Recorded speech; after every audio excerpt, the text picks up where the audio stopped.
आपल्या देशाचे आदरणीय पंतप्रधान श्री नरेंद्र मोदीजी व आदरणीय केंद्रीय रस्ते वाहतूक आणि महामार्ग मंत्री श्री नितीन गडकरीजी यांच्या दूरदृष्टीनुसार महाराष्ट्रातील पायाभूत सुविधांच्या विकासात एक नवीन अध्याय जोडला जाणार आहे।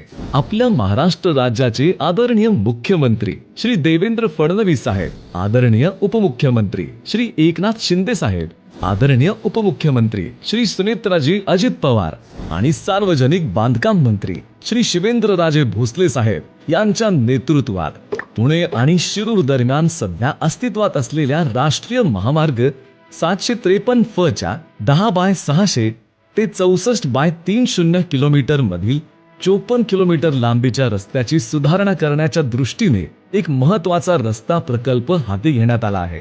सुमारे 54 किलोमीटर लांबीचा हा प्रकल्प पुण्यातील खराडी जंक्शन, उबाळे नगर येथून सुरू होईल। या प्रकल्पाच्या पहिल्या 31 किलोमीटर अंतरात 6 पदरी उन्नत महामार्ग असेल, जो द्रुतगती वाहनांसाठी उपयुक्त असेल।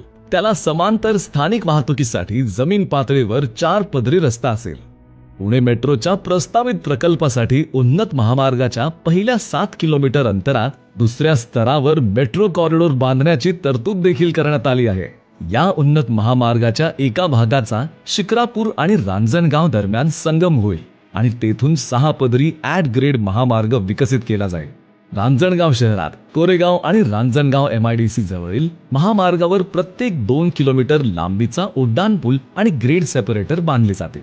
या महामार्ग प्रकल्पाची समाप्ती शिरूर बायपासच्या सुरुवातीच्या ठिकाणी होईल। सदर प्रकल्प 4 वर्षांमध्ये पूर्ण करण्याचे नियोजित आहे। हा संपूर्ण प्रकल्प अंदाजे 54 किलोमीटर लांबीचा असेल आणि तो पूर्णपणे तयार झाल्यानंतर प्रवासाला सध्याचा लागणारा 1.5 ते 2 तासाचा अवधी फक्त 45 ते 50 मिनिटांपर्यंत कमी होईल। यामुळे स्थानिक रहिवाशांना सुविधा मिळण्याबरोबरच व्यापार आणि व्यावसायिक गतिविधींना वेग मिळेल। भविष्यात हा कॉरिडॉर छत्रपती संभाजीनगरच्या दिशेने उत्तम जोडणी प्रदान करेल आणि महाराष्ट्राच्या विकास यात्रेत महत्त्वपूर्ण योगदान देईल।